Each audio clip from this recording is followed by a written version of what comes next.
Well, hi there, and a very warm welcome along to Jump to It, brought to you by irishracing.com. Coming up on today's show, of course, we will be, as ever, looking ahead to the weekend action with Newbury, Ripon, and the feast at the Curragh taking centre stage. We'll also give a little nod as well to the Group 1 Prix Jacques Marois at Deauville on Sunday. That looks an absolute barnstormer, potentially. As always, discuss all matters racing. I'd like to bring in the team of Stephen Harris and Vincent Finegan.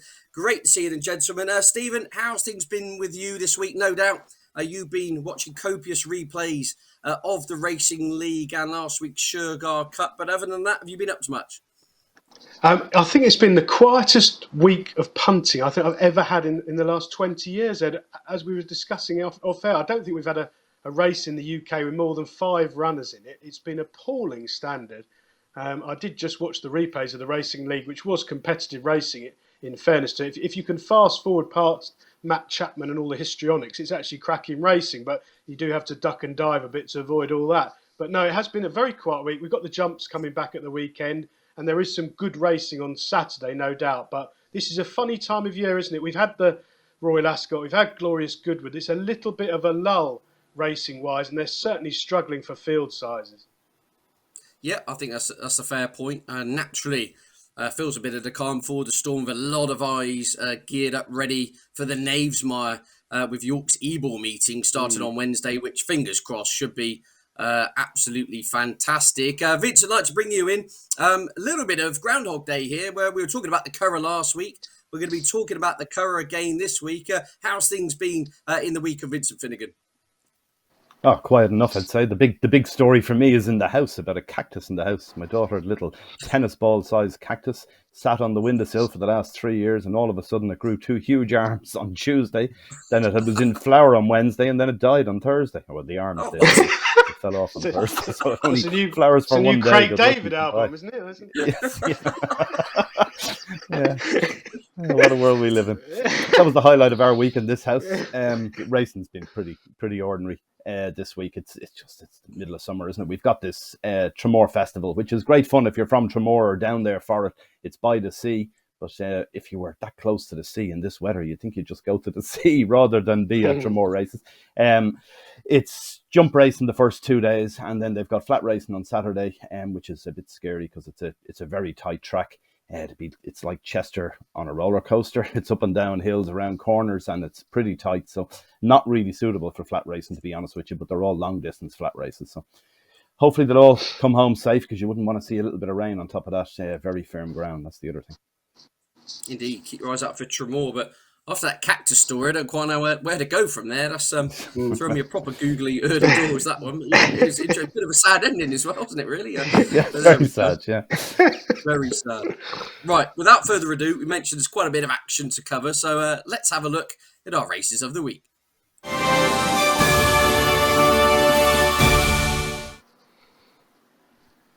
Well, we've got a few to focus on this week's show. Kicking off at Newbury. I think that's the place we've got to start in the 2:30. It is the Group 3 Freya Stakes over an extended 1 mile and 5 furlongs. 5 declared for this. Intriguing little encounter, I think this one is, Stephen. Zechariah is generally, or best price, 7-4 market leader at the time of recording. Got away he goes in there, 9-4 Universal Order, 5s outbox, 7s. And then Silence Please, your 20-1 outsider. How do you see this race shaping up? I think this is extremely difficult. They're liable to go a proper gallop, which is not something you always think is going to happen in a 5-runner race.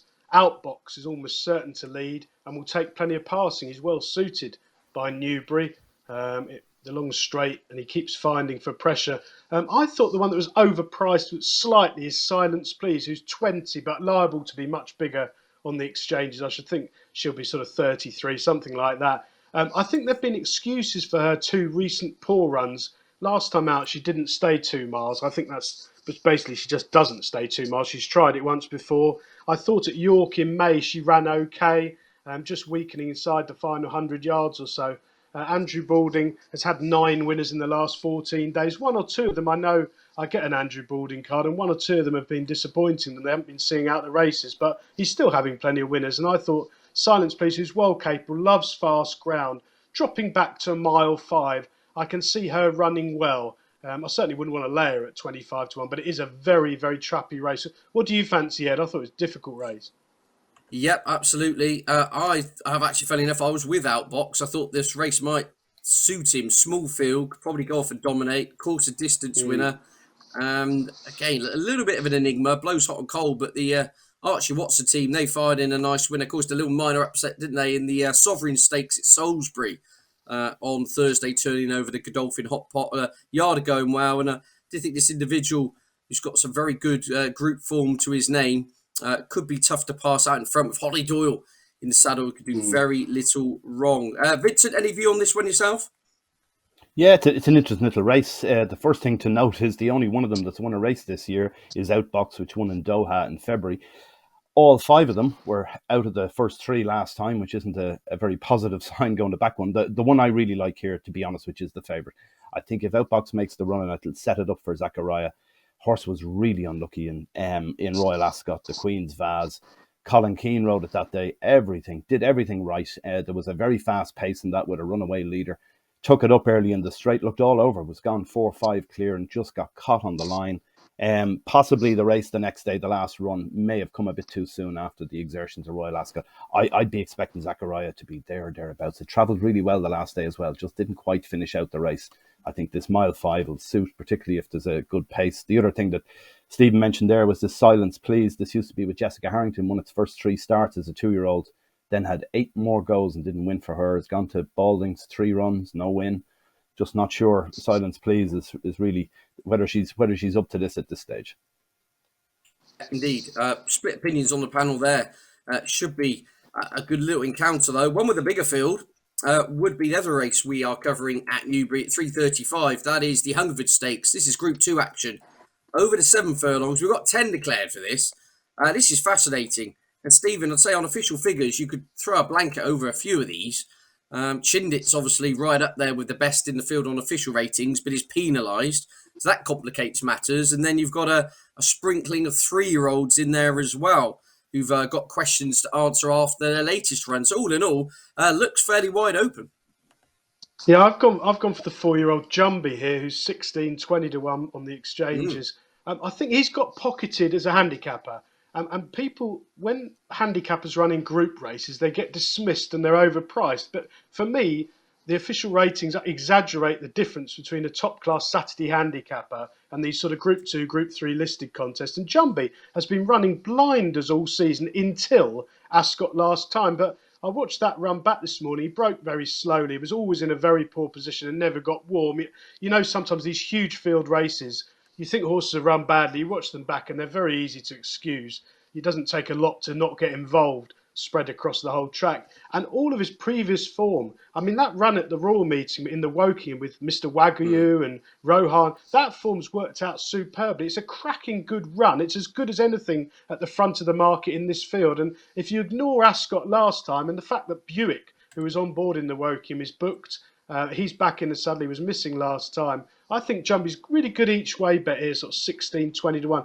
Not often we're talking about each way bet. 10 runners, Ed. Time for a party. We can have an each way bet. I don't think I've seen a 10 runner race for a couple of weeks, but this looks quite an interesting race for punters. It's very tight on the figures, but I do think Jumbie's overpriced. It is each way party round Stephen's house in the 3:35. I thought Dubai Poet was interesting. This is more of the unexposed angle here. The 3-year-old who dropped back to this. It should worth mentioning. It's the kind of niche trip, isn't it? 7 furlongs. You either love it or you hate it a little bit. And this individual came back to 7 in the Jersey Stakes last time out at Royal Ascot. Wasn't beaten far at all in finishing 3rd. I just don't think the horse quite gets a mile. And it could be, as I say, just one of those, not many miles on the clock at all, taking on horses where I think we've got a fair idea of where a few of these are in their careers now. But Dubai Poet, the informed Roger Varian team, I wouldn't be shocked if that horse ran into a place or better at around 12 to 1. Vincent, for you, it's kind of 3 to 1 the field with Tiber Flow, another one of the 3-year-olds who is pretty much heading the market for Tom Marcon and William Haggis. Would you be with the favourite there? Well, the first thing is only one favourite in 10 years would make you say no, would be the first thing there. But Tiber Flow, definite chance. First time running against older horses is the thing here. The trip shouldn't be a problem. Won twice over this trip last year. The Dam has also won over it as well. So there's no problem with the trip, I don't think. One that I think there might be a problem with the trip is Happy Romance. Big question marks there. All the form is over 5 and 6. Ran once over 7 and ran poorly. So that's a short enough price for one that you'd have a question mark about the trip. The other horse here is the top one, Chindit. 3 of its last 5 runs have been against Baaid. So that sort of shows this would be a big drop in class here, and wasn't beaten that far the last day either. The other thing to note is that those races have all been over a mile. Hasn't raced over 7 furlongs since last October. 7 furlongs is a trip. It's won twice over that. So I'd be expecting that to run better than it did possibly, or certainly it wasn't beaten that far. 6 to 7 the last day, but it's only beaten bits and pieces. So the winner was obviously exceptional. I'd see Chindit and Tiber Flow would be my 2 if I had to pick 2 out of it. Indeed, Chindit penalised, but as you say, winner of the Greenham Stakes last year over the course of distance, and has been, as you say, bashing his proverbial head against a brick wall, chasing home the likes of Baaid, esteemed company. So slightly calmer waters here today for that one. Right, we'll head up to Yorkshire, the Garden Racecourse to Ripon. It's the Great St Wilfrid Day. We won't get Stephen on a rant. Well, we will, because the consolation race in the field, and then we've got the actual race itself. We've got the Magic 15 for the handicap, the big Saturday handicap on TV, getting the 15 runners. Nonetheless, jokes aside, it's still really competitive. You can make all sorts of angles about lots of horses here. Black Rod genuinely is your favourite here. Now trained with Ed Bethel after leaving Michael Dodds. Last seen finishing 7th in the Wokingham behind Rohan. We should be talking about the Wokingham a lot today, but lots of horses have come out of that race. Look, are you with those at the top of the market, or are you looking elsewhere? Well, I thought I'd found one here, Ed, but like whenever you think you've been clever, you're not, because everyone else has seen it as well. I did think Black Rod, who's actually got Trap 1, which is no bad thing at Ripon, was a very, very interesting runner. Now, I think Michael Dodds is entitled to be aggrieved. I love a trainer switcher. They so often bring about dramatic improvement, particularly over jumps when you get sort of Mrs. Double-Barreled surname going to Dan Skelton or something like that. But on the flat, Michael Dodds has had this Black Rod since his first run. He's run 10 times. He's won 4 races. He won a Heritage Handicap worth a fortune in April. And he came out and ran an absolute screamer in the Wokingham behind Rohan. And we've said that race has worked out really well. All of a sudden, he's been taken away from Michael Dodds. He's gone to Edward Bethel. Now, Edward Bethel is a really good trainer going places. He's done very well this season. He's got some nice horses. I'm not saying for a minute that I think Black Rod will improve, because Michael Dodds is a very good trainer. But perhaps sometimes with these sprinters, a change of scenery, it does freshen them up. And Black Rod with Trap 1, I think he's the clear form choice. We must touch on the consolation race had 2 entries. So they shelved that and they've put them into the Great St Wilfrid itself. And we've still only got 15 runners. This is where racing is in trouble. Forget about the midweek stuff that I moan about every single week. When you can't fill a Saturday handicap worth plenty of money, things really are bad. And it comes back, unfortunately, the Racing League, which people like or dislike, but it takes away the horses that should be running in Saturday handicaps as well, apart from anything else. So, yeah, it's a really disappointing that there isn't a maximum field size for a race of this history, apart from anything else.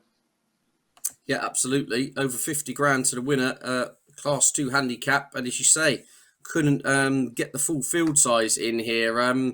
Politics aside, Vincent, again, would you be with Black Rod? Are those at the top of the market? Or have you got one kind of left of radar, if you like, to come and swoop home in this? Well, here's an interesting thing, right? Low draw numbers tend to be good in Ripon over this distance, except in this race for some reason. Double figure draws have won each of the last 6. Last year in this race, the first 4 home were drawn 17, 18, 19 and 20. You've only had 1 winner drawn less than 8 in the last 15 years. So stats for the race say Black Rod has no chance out of 1, yet the form is there. The 7 in the Woking is a very good run. This is a lot easier. 2 other horses to note here are Just Another Bottle, which won this race last year, has had 3 runs over this course and distance, 3 wins. You can't rule that horse out. And the other one is Mark's Choice down the bottom. It's got a visor on for the first time. It's a 6-time course winner, 4 times over the course and distance. So there are 2 I'd look against the favourite here, just because of the fact the favourite is drawn in 1, which could be a big negative here. Yeah, absolutely. To be honest with you, I'm very happy to sit out this. So I mean, it's just even finally on the kind of the wider point of field sizes and things. I mean, some trainers saying that just they don't want to run their horses on fast ground, but I personally got a little bit of a bone to pick with that. I mean, there's been fast ground in the summer since the days of dinosaurs. To be honest with you, it is not something new. Having good to firm ground in August, is it? So I mean, there's bigger problems at play here. Some people are saying prize money, but then you put on 200-gram races and they get 3 runners. So there's another problem somewhere else. Is it a combination of all these things? Or, as you say, is it too many kind of newfangled ideas, perhaps diluting the product too much? Or does it essentially come back to the point I think we were saying on this first show we ever did on this 2 years ago, there is too much horse racing?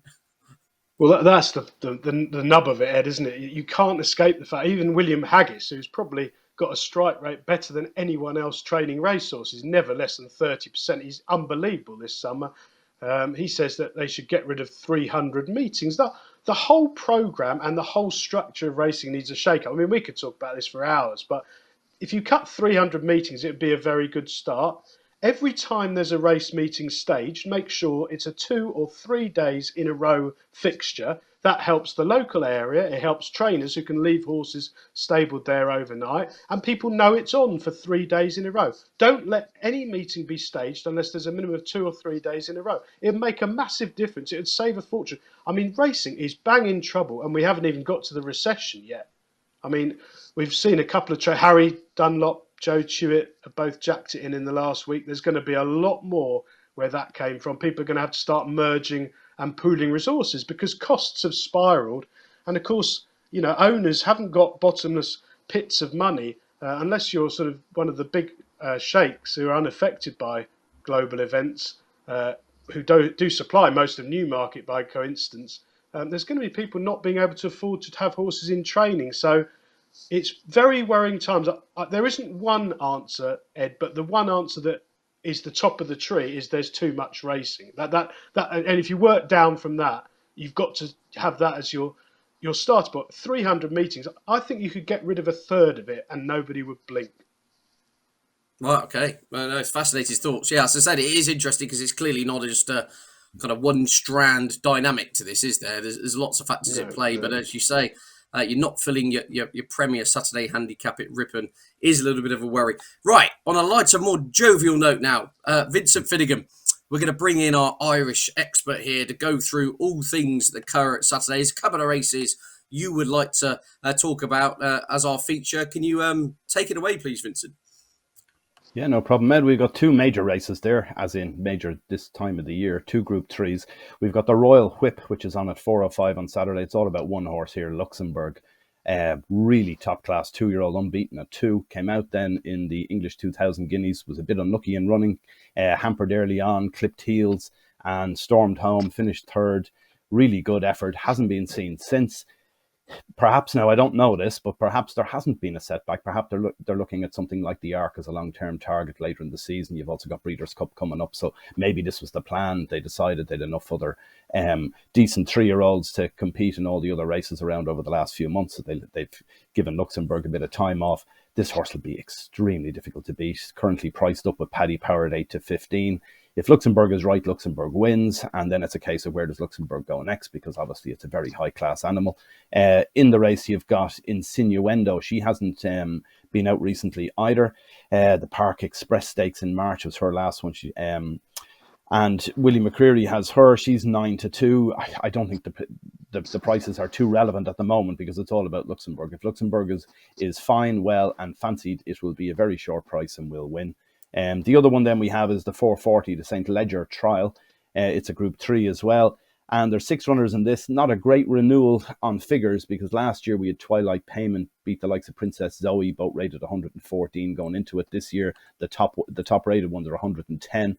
There's 3 of them shouldn't count. Seattle Creek, which is from the Comers who sponsored this race, that's only in just to have a runner in their own race. I think Moon Daisy doesn't look to have much of a chance, and neither does Honeycomb. So we're left with 3. We're left with Search for a Song, Dermot Wells. She's pretty good now. She was second to Kyprios and Navan. Kyprios has gone on to win all around him this season. And then 4-5 to Stradivarius at York in May. good level of form, but the stable's having a terrible run. Dermot Weld can't train a winner at the minute, so I'd be against Search for a Song. And then you're left with two, both trained by Joseph O'Brien. You have the top one, Raise You, an ex-Andrew Balding, which got a very poor ride in Limerick. It was on the Friday of Royal Ascot week, ridden by Shane Cross, who had won earlier in the week on State Arrest in Royal Ascot, got all the plaudits for that, but to be honest with you, gave this a poor ride, was very unlucky that day. I'd expect that to be a big contender here. I'd be very surprised if this gets beat. I'd say most shrewd punters will be looking to take on Search for a Song, and this is the obvious one to take it on with. The other one in here is Temple of Artemis.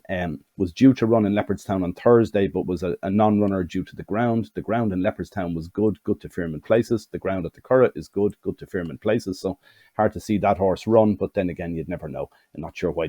If it was simply ground, they can't run realistically, but they could as such run here because they're allowed to run again after 48 hours over ground. So it could potentially run, but I'd imagine that it's down to a match. It looks like Search for a Song and Raise You, and my chips would be on Raise You in this one.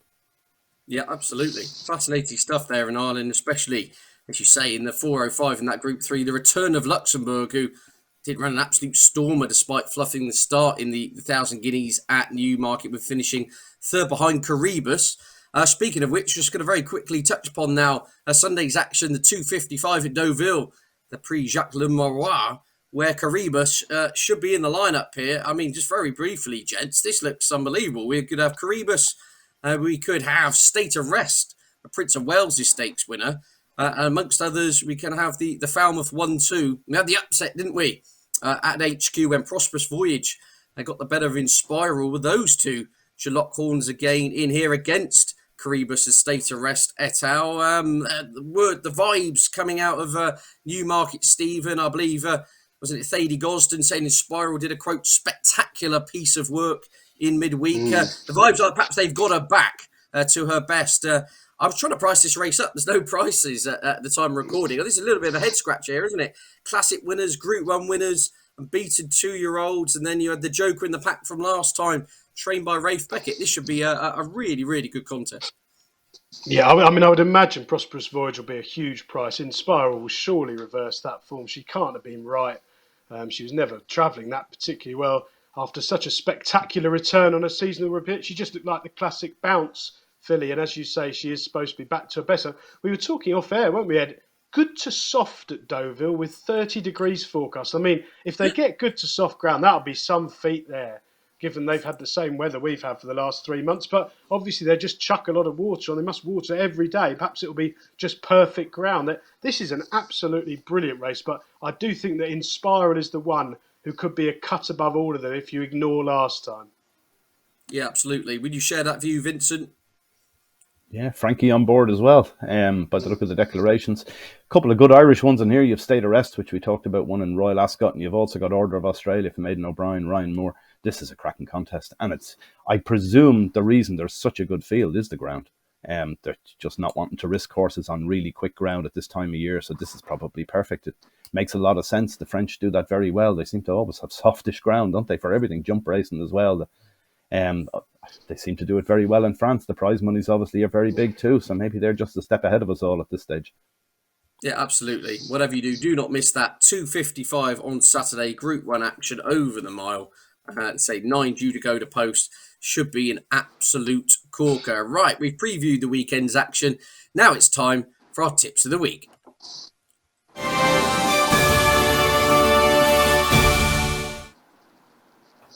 Right, slightly different this week. Our esteemed graphics team have decided to take a cruise to the Caribbean, so we've got to try and wing it to some extent here, Stephen. So our tips will be produced verbally without a reference point on screen for viewers at home. So listen up. But the same format. We're looking for our nap, our value, and our weekend long shot. Stephen, what's your best three for the weekend, please? Yeah, I think it's extremely difficult. So I've gone some big prices. 3 o'clock at Newbury. Dance Fever of Clive Cox's. He's a pretty reliable tool. He's got ideal conditions here. I thought he was absolutely desperate last time out of Goodwood. Now, Goodwood is one of those tracks where sort of late headway monkeys catch you out time and time again. But Dance Fever really should have won that race.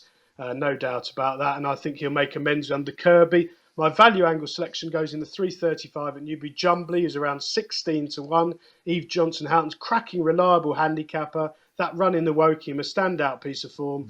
You have to excuse last time, but I think you can. And I think Jumbly's well overpriced. And my long shot is in the 318 at Newmarket. Strike in that grey horse handicap. He's a maiden, but the money's come from the last couple of times, and I thought he ran really well at Salisbury last time under a poor ride from well off the pace, and I think he's handicapped to win. Hopefully, he'll be a biggish price. Everyone loves the grey horse handicap, don't they? I think it's the only time my mum will ever have a bet on a race is when a grey's running. So she's in trouble there with 7 or 8 of them declared. But Vincent, yourself, what's your 3 best bets for the weekend, please? Well, I put a bit of extra thought into this week, Ed, after your hat-trick last weekend, getting the treble up with your 3, so I'm going to try and catch you this week. I'm going with the Napa's Raise You, which I mentioned. It runs in that Ledger trial, the 4:40 at the Curragh on Saturday. Then for a value bet, I'm going to go for one in the first race at the Curragh on Saturday, which is the 1:45. It's called Sue Spirit. It's trained by Ken Condon, and she ran the first day over 5 in Cork. This is a 6-furlong race this time. It took her a long time for the penny to drop. There was a few quid in her that day at fancy prices, and she ran on to finish 4th. I think she'll like this. Her name is Sue Spirit. Just note that because there's 5 by the same sire in here, all with similar names. But all by the same sire in this race. So I'd be looking at Sue Spirit, each way chance, definite player. And then for my long shot, I'm going to go to Tremor on Saturday in the last race in Tremor, the 8 o'clock, a horse called Shoemaker. And this has got a trainer who was born to train. His name is Paul Trainer. And the horse has won 7 times. It had a nice comeback run at Ballinrobe recently. Stayed on in 5th. I think this longer trip here, it hasn't been tested over this on the flat. It has won over jumps, 5 jump wins as far as I know. So hasn't run this far on the flat. It's a 2-mile handicap, but it should stay it. It's a tight enough track around Tremor, and I think that'll run well. Excellent. Make a note of all those 3 selections there from Vincent. Yeah, I'm going to try and follow up last week's fluke. We're going in again here. I'm going a little bit off-piste for my nap. Off to Market Raisin's evening meeting in the 6:10. Horse number 1 on your cards, a Sergeant Painter for the Ben Paulding team. This horse has taken defences like a duck to water. It's rattled up a hat-trick, gone up £8 on the back of winning last time out, but the form of that race has worked out a treat because the runner-up has come out and won again since. I think Trip and Ground, absolutely fine. I think it's improving 7-year-old. Could defy another hike in the weights. From a value, I'm going to the 2:30, the Jeffrey Freya. I think outbox from the front. I think Holly Doyle could dictate matters there. This horse enjoys the course and distance, enjoys the ground. I say on official figures, only has £1 to find. So I think Outbox will be right in the mix. And then from a long shot, I'm on to the 3:35, the Hungerford Stakes, as we talked about earlier. I think it's fairly wide open. But Dubai Poet seemed to really appreciate coming back down to 7 furlongs in the Jersey Stakes when only beaten a length or so last time out. Unexposed 3-year-old, taking on some older horses who, as I say, there's a few more miles on the clock naturally with those. I think there could be more to come from that one with Andrea Azzini in the saddle for the Roger variant team. So yeah, that pretty much wraps up our tips of the week. Before we go, Stephen, much planned for the weekend? I think more barbecues, bit of cricket, and watch all the racing. We got the jumps back, Ed. We've had a couple of weeks off. We've got 2 on Saturday and on Sunday. There's more. So yeah, it's good to get the jumps going. I think you said to me 10 weeks, is it, to the Cheltenham October meeting? You're already counting down the days. Yeah, absolutely. Yeah, got my my calendar being marked behind my laptop here. Yeah, 10 weeks today to Cheltenham's October meeting. We're going to need some rain between now and then, aren't we? Or the meeting will be in jeopardy. But as you say, it's been a bit of a break for the jumps boys. See on social media, it seems to be a different wedding every day. It seems to be a different jockey getting married, it seems, and then they've all gone to Vegas to celebrate. So yeah, will be interesting to see how should we say, have they got their eye back in as the jumps returns at the weekend. Vincent, for you, a quiet one? Well, there's actually a stag party on tomorrow that I'm supposed to go to. This is the easy part of the stag. They went to Marbella for 4 days back during Cheltenham, which was the wild end of it. I didn't go to that. But they're having a little game of golf tomorrow, followed by a few drinks in the pub. So I might go for the golf, we'll see. Can't see myself spending too long in the pub with these guys. My God, they know how to drink. But here you are. And the wedding is to come up next month, so I need to get in training for that one too. But my main thing of the weekend is a 5 treble on Ed's 3 selections. That has to be the one. This is after last week. Yeah. Fingers crossed. Thank you for the support. Yeah, can lightning strike twice? I suppose we will soon find out. But no, it's been great fun, gents. Thank you very much as always, and thank you to you at home for tuning in. Of course, don't forget to check out all Stephen's selections on bettingexpert.com, and irishracing.com brings you all the latest news, views, and features. Get a feeling if Luxembourg bolts up, he'll be all over the front page of that website. Vincent will make sure of that one, no doubt. But thanks, Stu, for watching at home once again. Please do gamble responsibly. York is very quickly appearing on the horizon. We'll be getting stuck into that action next week. Enjoy your weekend. Bye for now.